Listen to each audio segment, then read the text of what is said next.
kalian belajar tentang apa? Sosiologi. Oke, manfaat sosiologi. Kearifan lokal juga tadi ya sama Bu Resya. Oke, jadi kalau hari ini sama saya belajar tentang sosiologi sebagai ilmu. Mungkin tadi sedikit sama ya sama apa yang sudah dijelaskan sama Ibu Tia.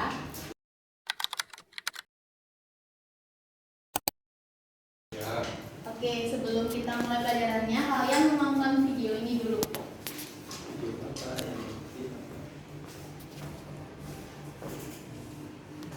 Geografi bukan geosfer kalau di dalam ilmu.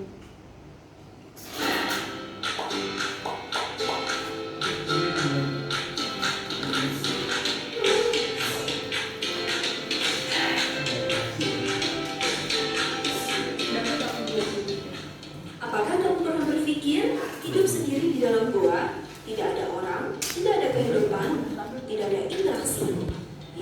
Membayangkannya saja, aku sudah tidak sanggup lagi. Hakikatnya, setiap harinya manusia pasti bertemu dengan manusia lain, bukan? Saat di sekolah, saat belajar bahasa, bahkan lagi di jalan pun ketemu teman lama, pasti menyapa. Nah, kamu berpikir bagaimana bisa ya hal tersebut bisa terjadi? Kira-kira ilmu apa yang dasarnya? Jawabannya tentu melalui ilmu sosiologi. Ilmu sosiologi termasuk ilmu yang tua loh, mulai dikenal sejak abad ke-19 dengan melepaskan diri dari filsafat. Secara etimologis, sosiologi berasal dari dua kata Latin, yaitu socius, artinya berteman, rekan, dan logos yang berarti ilmu. Jadi memang benar, sosiologi itu artinya ilmu tentang berteman. Pertanyaannya, siapa sih yang mencetuskan itu? Jawabannya ini nih, Auguste Comte, seorang filsafat dari Prancis yang dikenal sebagai bapak sosiologi dunia. Di dalam ilmu matematika membahas angka, di dalam ilmu geografi membahas geosfer, kalau di dalam ilmu sosiologi membahas apa ya? Seperti yang sudah kusebutkan di awal tadi, bahwa sosiologi itu ilmu tentang berteman. Artinya, objek kajian di ilmu sosiologi itu adalah teman atau masyarakat. Masyarakat di sini artinya segala hal yang berkaitan dengan masyarakat. Coba kamu sebutkan, ada interaksi, tradisi, dan budaya lain. Wah, banyak juga ya ternyata. Betul banget, soalnya berhubungan dengan kehidupan masyarakat. Objek kajian sosiologi dibagi lagi menjadi dua, yaitu objek material dan objek formal. Yuk kita bahas satu-satu. Saat kamu naik transportasi kendaraan umum, kamu memakai masker untuk mengikuti protokol kesehatan kan? Nah, kendaraan umum yang kamu pakai itu disebut sebagai objek material fisik. Kalau protokol kesehatannya itu tuh disebut objek material non-fisik.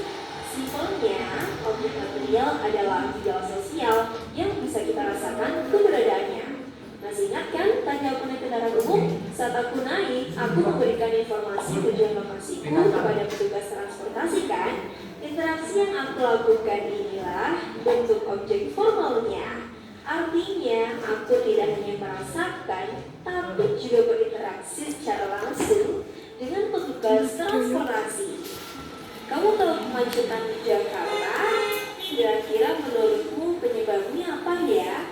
Dari sudut pandang sosiologi mengatakan kalau transportasi publik dianggap telah gagal menciptakan kenyamanan bagi masyarakat. Hal ini membuat masyarakat jadi suka naik kendaraan pribadinya. Semakin banyak yang menggunakan kendaraan pribadi, maka semakin banyak pula kendaraan pribadi yang ada di Jakarta, sehingga kemacetan di Jakarta sulit dihilangkan.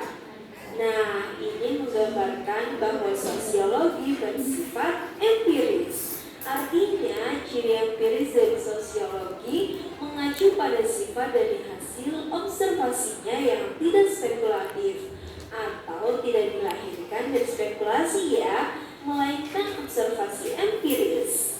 Kita lanjutkan membahas kemacetan di Jakarta ya. Dari sebelumnya kita ternyata telah menghubungkan antara kemacetan dengan tingkat kepercayaan publik terhadap pemerintah.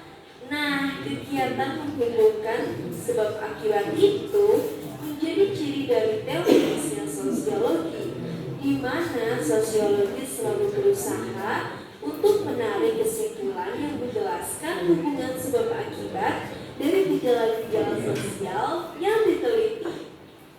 Oh iya, penelitian kita terkait kemacetan di Jakarta tadi kan menyimpulkan bahwa rendahnya kepercayaan masyarakat pada pemerintah dalam hal penyediaan layanan transportasi umum merupakan penyebab macet.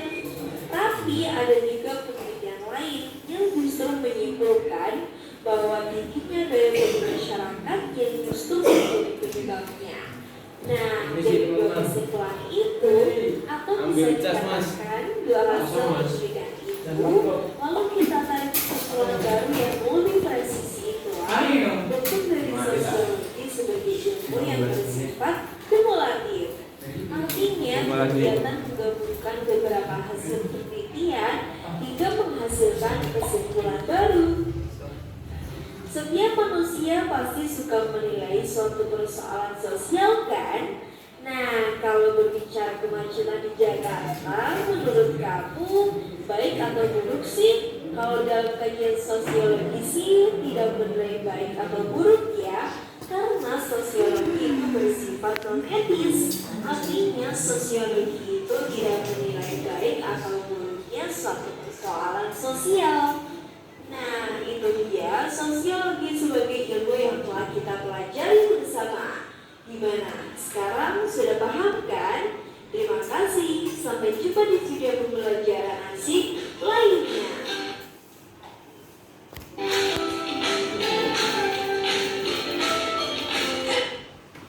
Oke, itu tadi video tentang sosiologi sebagai ilmu.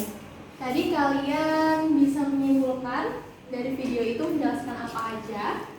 Siapa yang bisa menentukan coba? Angkat tangannya. Coba Mas Awang, iya. Sosiologi bebas nilai. Oke, itu termasuk dalam ciri-ciri sosiologi apa?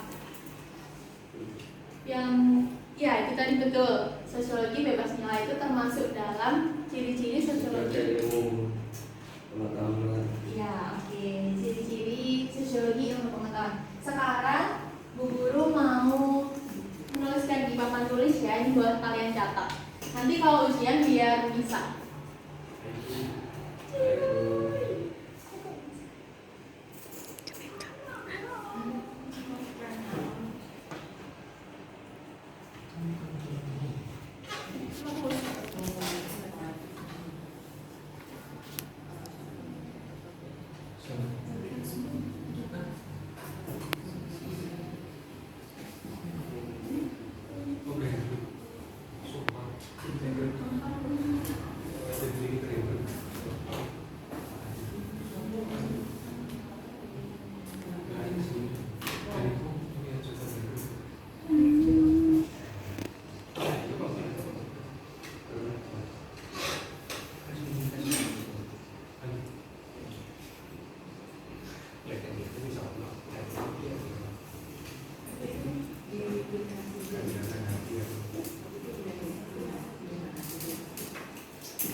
Sosiologi itu termasuk ilmu pengetahuan kategoris. Sebelum Ibu menjelaskan, mungkin dari kalian ada yang tahu apa artinya sosiologi sebagai ilmu yang kategoris? Kurang tahu. Oke, nah, Ibu tuliskan dulu.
kategoris.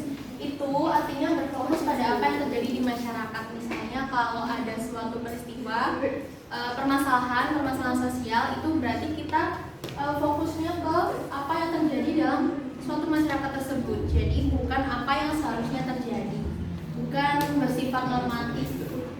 Lalu yang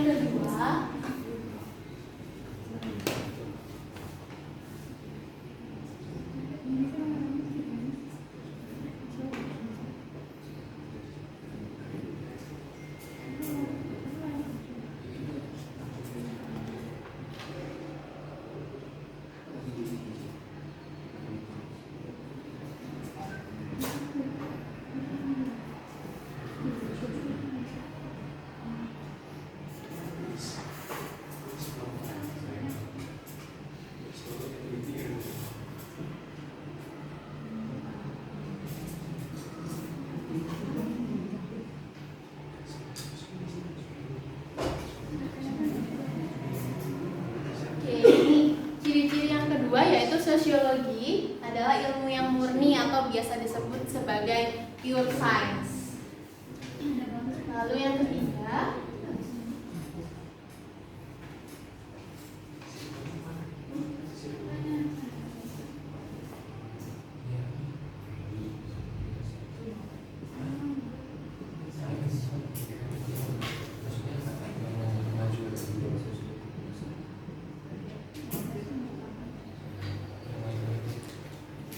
yang ketiga, sosiologi bersifat empiris. Seperti yang sudah disinggung di video tadi, mungkin kalian ada yang memperhatikan di video apa artinya sosiologi itu bersifat empiris.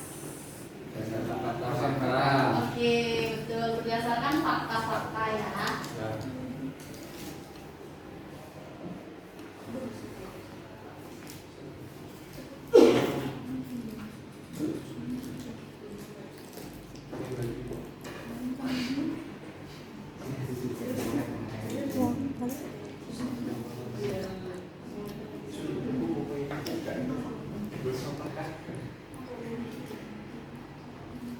Lalu ini yang keempat, sosiologi itu bersifat teoritis.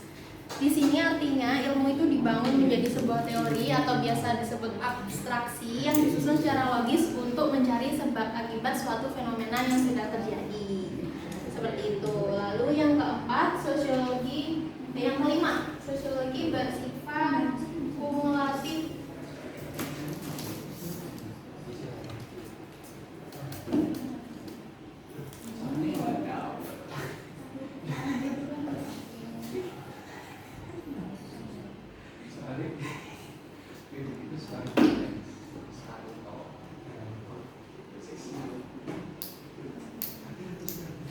Yang kelima, sosiologi bersifat kumulatif. Itu artinya ilmu itu disusun berdasarkan teori-teori yang sudah ada sebelumnya, kemudian dikritisi, lalu diperbaiki agar teori-teori teori-teori tersebut dapat lebih relevan mengikuti perkembangan zaman. Jadi ilmu sosiologi itu bersifat dinamis ya. Lalu yang keenam,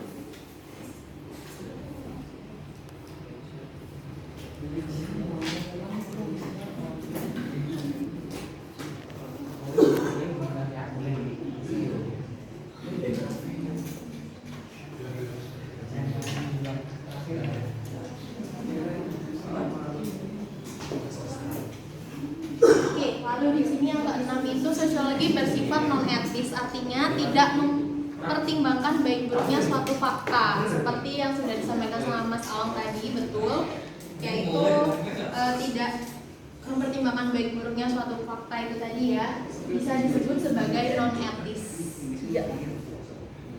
Oke, jadi dari sini, dari penjelasan Ibu, apa ada yang kurang mengerti mungkin? Mengerti, ada yang Bu. mau ditanyakan? Mengerti, Bu. Sudah mengerti semua? Sudah. Oke, karena habis ini ada penugasan, jadi kalian harus mengerti dulu. Kalau ada yang belum paham boleh ditanyakan. Sudah? Sudah semua ya? Oke.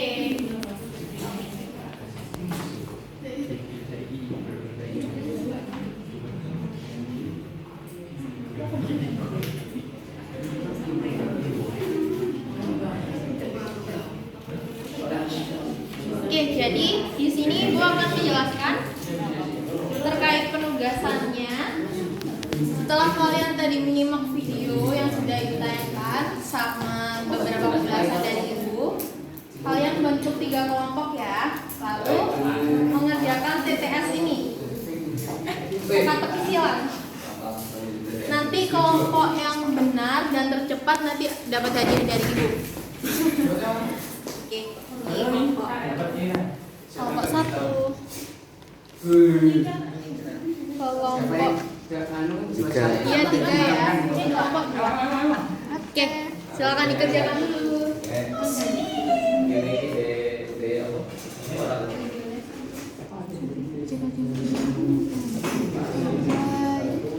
Waktunya 10 menit cukup? Cukup. 10 menit ya.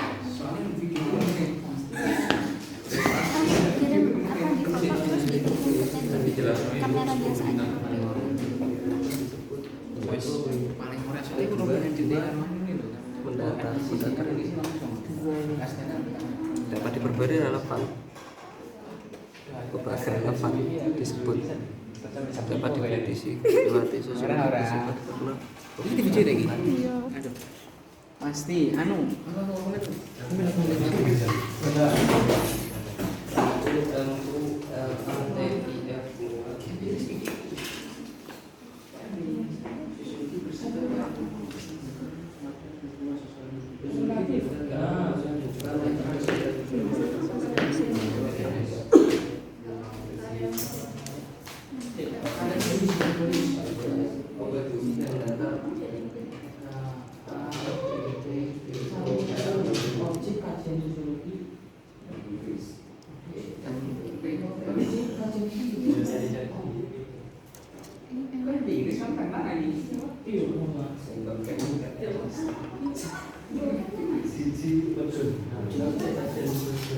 Siapa punya pulpen Rudi?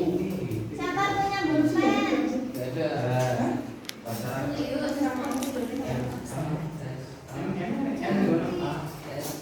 Siapa punya pulpen Rudi? Teman-temannya ini ada oh, sudah.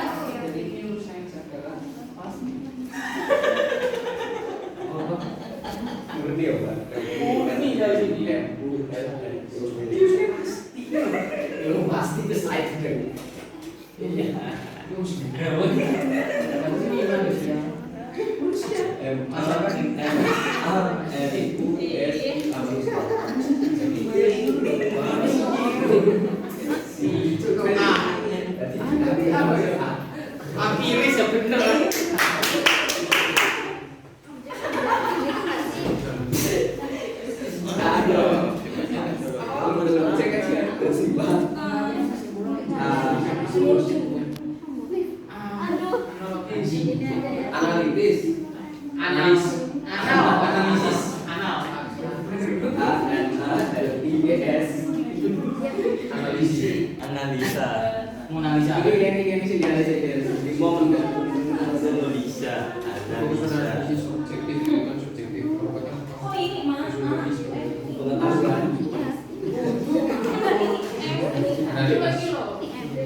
Penarikan kesimpulan yang menjelaskan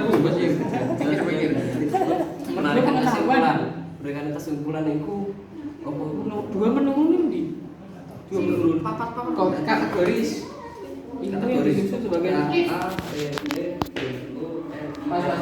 Oke, sebentar. Wes to. Apa? Hipotesa sih.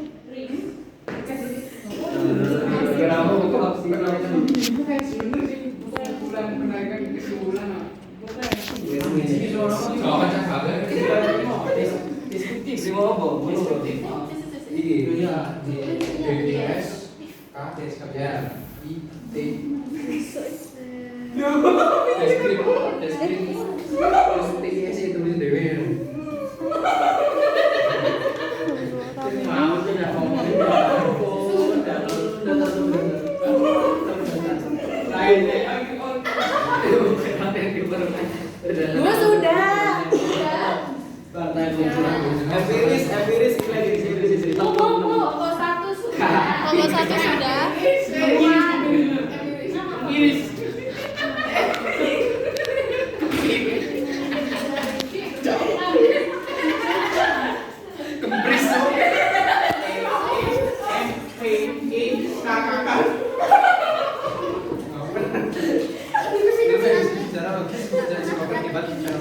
Ilmu yang disusun secara logis sosiologi. Nah,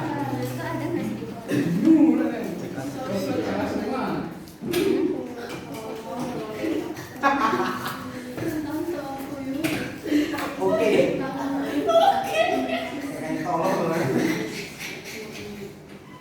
Komunikatif. Terus komunikatif. Generalisasi juga deh. Oke, sudah tunggu yang ini ya. Tunggu yang lain dulu. Kelompok satu berarti pertama. Sudah? Kelompok tiga sudah? Belum. Sosiologi mempelajari apa yang sedang terjadi. Apa yang sedang terjadi. Teori kan ada teori.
Kau mau jawaban cadangan?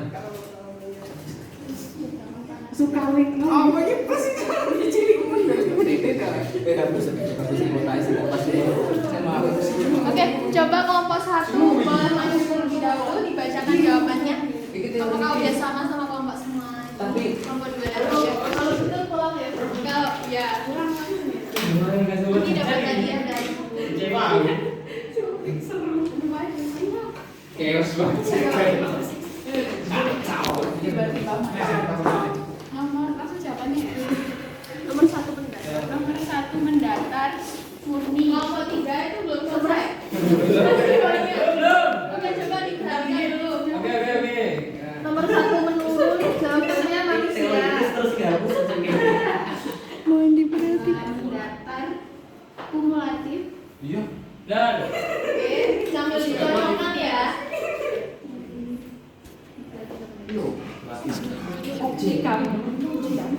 Jika mendatar abstrak, Tiga mendatar abstrak sudah betul. betul. Oke. Empat mendatar jawabannya abstraksi. Empat mendatar abstraksi betul semua. Oh, bisa.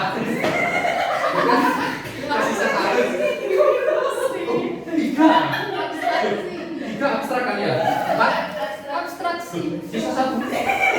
Emang sisa satu ah? Enggak. Abstraksi. ABN. Gue ini satu kotak sih. B. Yang nomor 3 abstraksi. Yang nomor 4 abstraksi. Ya. Nomor 6 mendatar empiris. Nomor 5 menurun non etis. Non etis. Menurun non etis. Nomor 7 menurun teoritis. Nomor 8 menurun spekulatif. Ya, Nomor 8 menurun. Nomor 9 kategoris.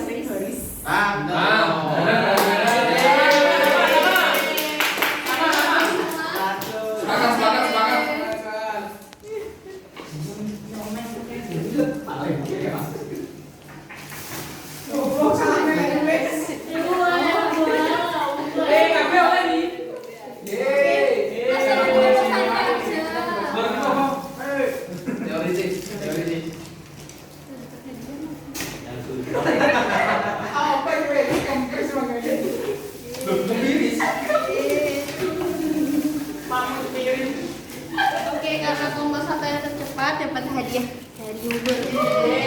Jadi semua dapat hadiah ya. Terima kasih Ibu.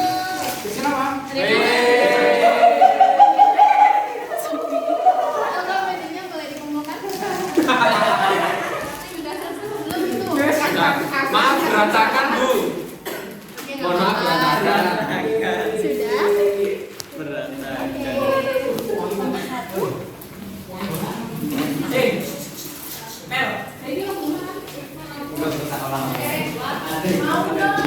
Ibu kan baca. Modok. Oke.